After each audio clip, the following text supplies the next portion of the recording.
بالله من الشيطان الرجيم بسم الله الرحمن الرحيم ولقد جعلنا في السماء بروجا وزيناها للناظرين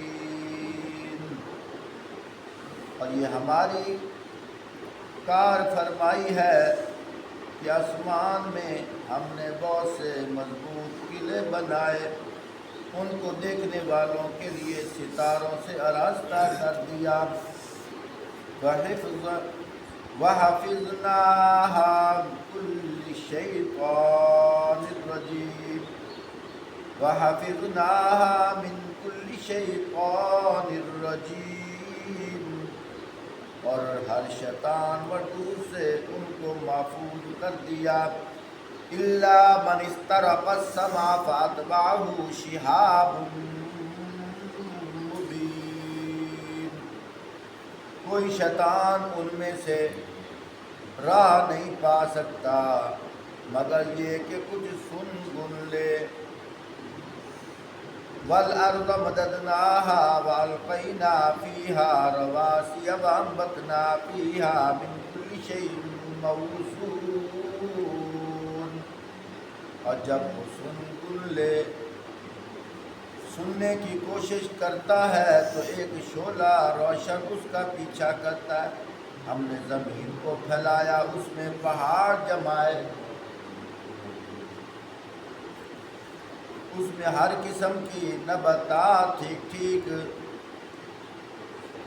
مقدار کے ساتھ اگائی۔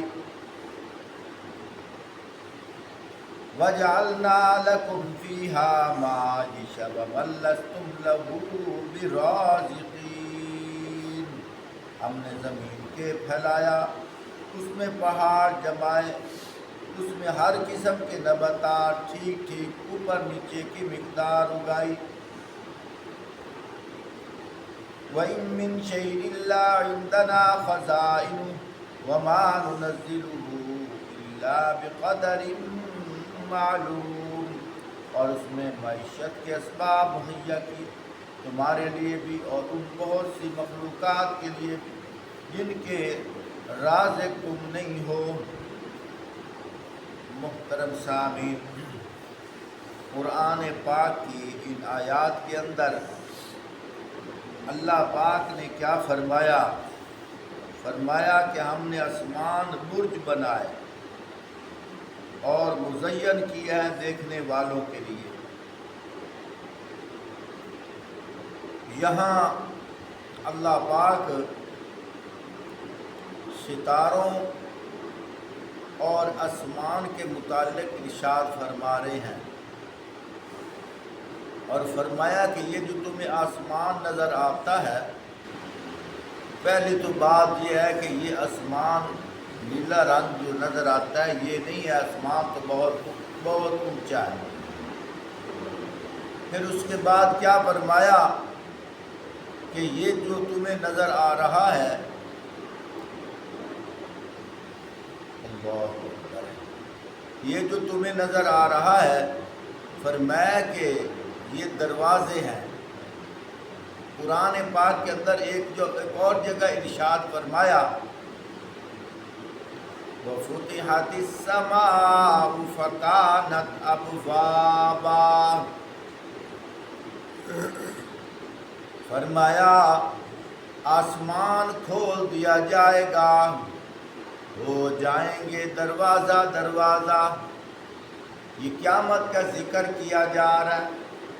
فرمایا قیامت کے دن میدان عرفات کے اندر پوری کائنات کی انسانیت وہاں جمع ہو جائے گی۔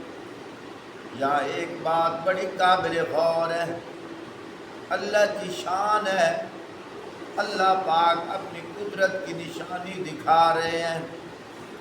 میدان عرفات کے اندر اللہ پاک نے وہ ایک اپنی قدرت کی نشانی دکھائی ہے، اس کی صفت یہ ہے، فرمایا آخری حج کے موقع پر آپ صلی اللہ علیہ وآلہ وسلم نے جب خطبہ ارشاد فرمایا، اس وقت صحابہ کی تعداد 1,00,000 کم و بیش 44,000 تھی، اور صحابہ میدان عرفات میں اتنے بیٹھے تھے کہ پاؤں رکھنے کی جگہ نہیں تھی، یعنی کہ کناروں تک وہ آتے تھے۔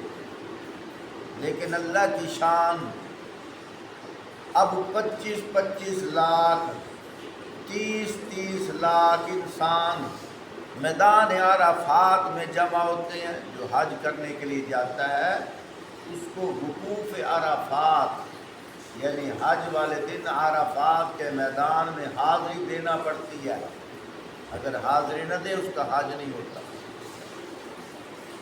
تو خود اندازہ لگاؤ کہ ایک وہ وقت تھا، یہی میدان تھا، یہی دائرہ تھا، 1,44,000 صحابہ اس طرح بیٹھے تھے کہ کنارے پہ بیٹھے تھے، یعنی اتنی بھیڑ تھی۔ 1 منٹ کے لیے سوچو کہ 1,44,000 انسانوں کی یہ حالت ہے، اور اب کیا 25-30 لاکھ آدمی کیسے جمع ہو جاتے ہیں؟ دائرہ وہی ہے، یہ نہیں کہ بڑھایا گیا، نہیں، دائرہ وہی ہے، لیکن اللہ پاک اپنی قدرت کاملہ کے ساتھ اس کو وسیع فرما دیتے ہیں، اور یہی میدان عرفات ہے۔ قیامت کے دن حضرت آدم علیہ السلام سے لے کر قیامت تک جتنے انسان پیدا ہوں گے، چاہے مسلمان چاہے کافر، ان سب کو اس میدان عرفات میں اکٹھا کیا جائے گا۔ چاروں طرف فرشتوں کا پہرا ہوگا، کوئی وہاں سے نکل نہیں سکے گا۔ 1 منٹ کے لیے سوچو کتنی مخلوق ہوگی، لیکن وہ ساری مخلوق میدان عرفات میں جمع ہو جائے گی۔ خیر، جو میں بات عرض کر رہا ہوں، اللہ پاک یہاں کیا فرمانا چاہتے ہیں کہ قیامت کے دن آسمان کے دروازے کھولے جائیں گے۔ یہ گیٹ لگے ہوئے ہیں، دروازے لگے ہوئے ہیں، جیسے مثال کے طور پر یہ ہیڈ ہے، ریمو ہیڈ لے لو، اس کے گیٹ لگے ہوئے ہیں، اگر یہ بند ہو جائے تو پانی آگے نہیں گزر سکتا، لیکن دروازے تو ہیں نا۔ لیکن اللہ پاک کیا فرماتے ہیں کہ ہم نے آسمانوں کے دروازے بنائے ہوئے ہیں، اس کے باوجود ہم نے بغیر ستون کے اتنی بڑی چھت کو کھڑا کیا ہے، نیچے کوئی ستون بھی نہیں ہے، لیکن تمہیں کہیں کجی بھی نظر نہیں آئے گی، کہیں کوئی تراڑ بھی نظر نہیں آئے گی۔ یہ اللہ پاک نے اپنی قدرت کاملہ سے اس آسمان والی چھت کو ٹکایا ہوا ہے۔ پھر اللہ پاک ایک اور ذکر ارشاد فرماتے ہیں، اللہ پاک فرماتے ہیں وَحَفِظْنَاهَا مِن كُلِّ شَيْطَانٍ رَجِيمٍ، ہر شیطان مردود سے ان کو محفوظ کر دیا، إِلَّا مَنِ اسْتَرَقَ السَّمْعَ فَأَتْبَعَهُ شِهَابٌ مُبِينٌ، کوئی شیطان ان میں سے راہ نہیں پا سکتا مگر یہ کہ کچھ سن گن لے، اور جب وہ سننے کے لیے کوشش کرتا ہے تو ایک شعلہ روشن اس کا پیچھا کرتا ہے۔ جب ہم رات کو بحر سین میں بیٹھے ہوں تو اچانک ہم اوپر دیکھتے ہیں تو ہمیں ایک جلتا ہوا ستارہ تیزی سے بھاگتا ہوا نظر آتا ہے۔ اس کے متعلق اللہ پاک یہاں ذکر ارشاد فرما رہے ہیں، اس کو شہاب کہا گیا ہے، جلتا ہوا ستارہ۔ وہ کیا چیز ہے؟ فرمایا جب اللہ پاک نے کائنات بنائی تھی تو آدم علیہ السلام جنت میں تھے۔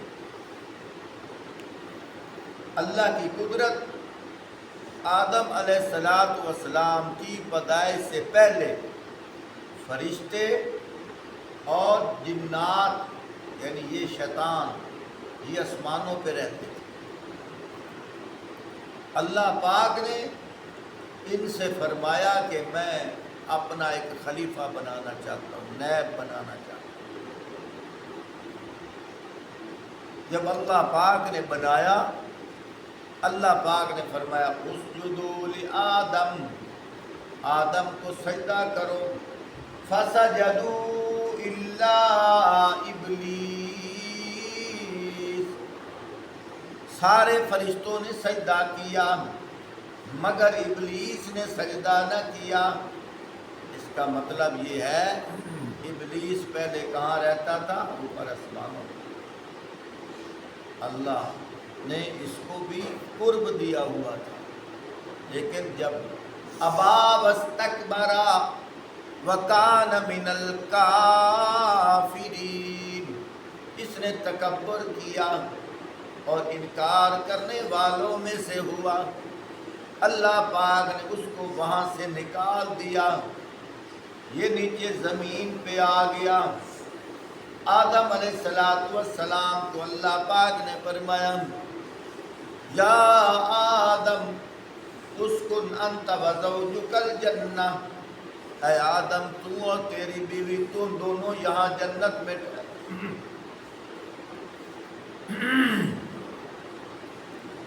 وَكُلَا مِنْهَا رَغَدًا حَيْثُ شِئْتُمَا، فرمایا کھاؤ اور پیو جہاں سے تم چاہو، کوئی روک ٹوک نہیں ہے۔ وَلَا تَقْرَبَا هَٰذِهِ الشَّجَرَةَ، لیکن اس درخت کے قریب نہیں جانا، فَتَكُونَا مِنَ الظَّالِمِينَ، نہیں تو ظالموں میں سے ہو جاؤ گے۔ اللہ کی قدرت، آدم علیہ السلام وہ جو جس درخت سے روکا گیا تھا اس کا پھل کھا بیٹھے، لیکن بھولنے سے کھا بیٹھے، جان بوجھ کر نہیں کھایا۔ اللہ پاک نے آدم علیہ السلام کو بھی نیچے زمین پہ اتار دیا، اماں ہوا بھی نیچے زمین پہ آ گئی۔ پھر اس کے بعد حضرت آدم علیہ السلام سے لے کر انبیاء کا سلسلہ شروع ہوا، انسانی پیدائش افزائش شروع ہو گئی۔ اللہ کی قدرت ہے، جو انبیاء علیہم السلام دنیا میں پہلے آتے تھے، اللہ پاک ان کو وحی کے ذریعے رپورٹ دیا کرتے تھے۔ اسی وحی کو غیب کی خبر کہا جاتا ہے، اسی وحی کو غیب کی خبر کہا جاتا ہے، یعنی کہ اللہ پاک ارشاد فرماتے ہیں کہ کل فلاں جگہ بارش ہوگی، تو یہ وحی کے ذریعے بتایا جاتا ہے۔ یاد رکھو غیب دو طرح کا ہے، ایک غیب ذاتی ہے اور ایک غیب تخلیقی ہے یا من جانب اللہ ہے، عطائی ہے۔ دونوں باتیں سمجھو، ایک غیب ذاتی ہے، ایک غیب عطائی ہے۔ غیبی اور ذاتی کسے کہتے ہیں کہ درمیان میں کسی کا کوئی سبب نہ ہو، کسی کے بتانے کا کوئی ذریعہ نہ ہو، وہ غیب صرف ذات اللہ جانتی ہے، صرف اللہ کی ذات جانتے ہیں، اللہ کے علاوہ وہ غیب کوئی نہیں جانتا۔ لیکن وحی کے ذریعے کوئی بتایا جائے وہ ہوتا تو غیب ہے، لیکن وہ ذاتی غیب نہیں ہوتا، وہ عطائی غیب ہوتا ہے، یعنی سبب کے ذریعے سے بتایا گیا۔ وحی بھی ایک سبب ہے۔ اگر یہ عقیدہ رکھا جائے کہ اللہ جس طرح غیب جانتے ہیں، وقت کا نبی بھی اسی طرح غیب جانتا ہے، پھر انسان مشرک ہو جاتا ہے، کیونکہ انبیاء انسان ہیں، انبیاء مخلوق ہیں، اور انبیاء کے اندر خالق والی صفت مانی جا رہی ہے۔ بات کی سمجھ آئی؟ ایک غیب کیا ہوتا ہے؟ ذاتی، درمیان میں کسی کا واسطہ نہیں ہوتا، اور ایک غیب ہوتا ہے عطائی، درمیان میں کسی کا سبب واسطہ ہوتا ہے۔ انبیاء جو غیب بتاتے ہیں یہ عطائی غیب ہے، اللہ وحی کے ذریعے فرماتے ہیں، وحی ایک سبب ہے اور انبیاء دنیا کو بتاتے ہیں۔ لیکن جو اللہ کے پاس غیب کا علم ہے، اللہ کو کوئی نہیں بتاتا، اللہ ذاتی غیب کا علم جانتے ہیں۔ اگر ہم انبیاء کے متعلق یا اولیاء کے متعلق یہی تصور کر لیں کہ جس طرح اللہ غیب جانتا ہے اسی طرح انبیاء اولیاء جانتے ہیں، تو یہ صفت کس کی تھی؟ اللہ کی تھی۔ یہ صفت ہم نے مخلوق میں مان لی تو گویا کہ ہم مشرک ہو گئے۔ علماء نے یہاں تک لکھا ہے، جو امام عالم جس کا عقیدہ یہ ہو کہ اللہ ایسے ہی غیب کا علم جانتے ہیں جس طرح انبیاء اولیاء جانتے ہیں، اس کے پیچھے نماز نہیں ہوتی، اس کے پیچھے نماز نہیں ہوتی۔ کیوں؟ وہ تو مشرک ہو گیا، اور مشرک کے پیچھے نماز نہیں ہوتی۔ انبیاء جو غیب بتاتے ہیں وہ غیب کیا ہے؟ عطائی ہے، سبب بھی ہے۔ سبب سے کیا مراد؟ وحی کے ذریعے بتایا گیا۔ اور یہ بھی یاد رکھو، نہیں بتایا گیا 7 آبادی میں کنویں میں اپنا حقیقی بیٹا موجود ہے تو پتہ نہیں ہے، اور جب بتایا گیا اللہ پاک کا مویشی معاف فرمائے، 18-19 سے زیادہ سفر ہے، شاید 200-300 کلومیٹر ہو، جتنا سفر بھی ہے، فرمایا ابھی کرتا چلا نہیں، اللہ نے پہلے بتا دیا، خوشبو پہلے پہنچا دی۔ خود اندازہ لگاؤ، وہی نبی ہے، وہی باپ ہے، اللہ نے نہیں بتایا، 7 کنویں میں نہیں پتہ چلا، اور جب بتانے پہ آئے ابھی کرتا چلا نہیں، خوشبو پہلے پہنچا دی۔ تو نبی کے پاس جو علم آتا ہے وہ کیا ہوتا ہے؟ عطائی علم ہوتا ہے۔ ذاتی علم خاصہ کس کا ہے؟ صرف اللہ کا۔ بات مختصر کرتا ہوں، تو یہاں شہاب ثاقب وہ کس کو کہا گیا ہے؟ وہ شہاب ایک ستارہ ہے جو شعلہ بن کے تیزی سے چلتا ہوا رات کو نظر آتا ہے۔ تو اللہ کی طرف سے جو حکم ہوتا تھا، کل فلاں جگہ بارش ہونی ہے، کل فلاں جگہ یہ ہونا ہے، یہ اللہ کا امر پہلے آسمان پہ فرشتے سنتے ہیں۔ پھر پہلا آسمان کون سا؟ جو اللہ کے عرش کے ساتھ ملا ہوا ہے۔ پھر وہاں کے فرشتے آپس میں دہرائی کرتے ہیں، تو نیچے والا جو آسمان ہے وہ فرشتے سنتے ہیں، پھر نیچے والے آسمان کے فرشتے دہرائی کرتے ہیں، یا یوں سمجھیے ایک فرشتہ نیچے والوں کو آ کر اطلاع دیتا ہے۔ اسی طرح کرتے کرتے یہ جو زمین کے قریب والا آسمان پہلا ہے، فرمایا یہاں فرشتے آپس میں اس عمل کو، اللہ کے اس حکم کو آپس میں تک دہرائی کرتے ہیں، ایک دوسرے کو سناتے ہیں کہ فلاں جگہ بارش ہوگی، فلاں جگہ گرمی ہوگی، فلاں جگہ یہ ہوگا۔ یہ جو شیطانی جنات ہیں یہ اوپر آسمانوں کے ساتھ لگ کر سن لیتے تھے۔ جب لگ کر سن لیتے تو نیچے آ کر جس علاقے میں جو نبی ہوتا، اس علاقے کے جو شیطانی جادوگر ہوتے ان کو آ کر بتا دیتے جو اللہ کا نبی ہوتا وہ وحی کے ذریعے غیب کی خبریں دیا کرتا، لیکن وہ خبر آتے آتے اس سے پہلے شیطانوں کے ذریعے، جنات کے ذریعے وہ خبر کن کے پاس آ جاتی؟ شیطانی جادوگروں کے پاس۔ بات کی سمجھ آ رہی؟ شیطانی جادوگروں کے پاس آ جاتی۔ شیطانی جادوگر لوگوں کو ورغلانے کے لیے، متوجہ کرنے کے لیے، گمراہ کرنے کے لیے پہلے بتا دیتے، دیکھو جی ہم بھی بتاتے ہیں، ہم بھی غیب کی خبریں بتاتے ہیں، دیکھو فلاں دن فلاں جگہ بارش ہو، اللہ کی شان، وہ اس دن وہاں بارش ہو جاتی، تو لوگ ڈگمگا جاتے، پریشان ہو جاتے۔ لیکن جب آپ صلی اللہ علیہ وآلہ وسلم اس دنیا میں آئے ہیں، اس وقت بھی شیطانی جنات اوپر سننے کے لیے جاتے تھے۔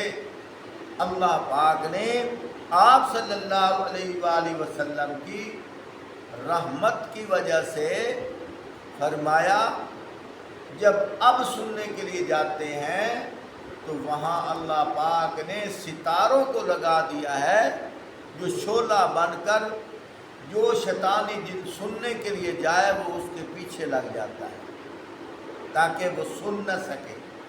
کیوں؟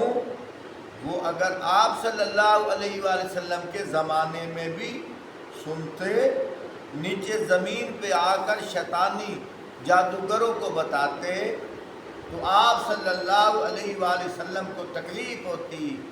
اس وجہ سے اللہ پاک نے آپ صلی اللہ علیہ وآلہ وسلم کی عظمت کی وجہ سے وہ شہاب ثاقب پیچھے لگا دیے ہیں تاکہ وہ سن نہ سکیں اور نیچے مخلوق کو آ کر گمراہ نہ کر سکیں۔ اللہ ہمیں سمجھنے کی توفیق عطا فرمائے۔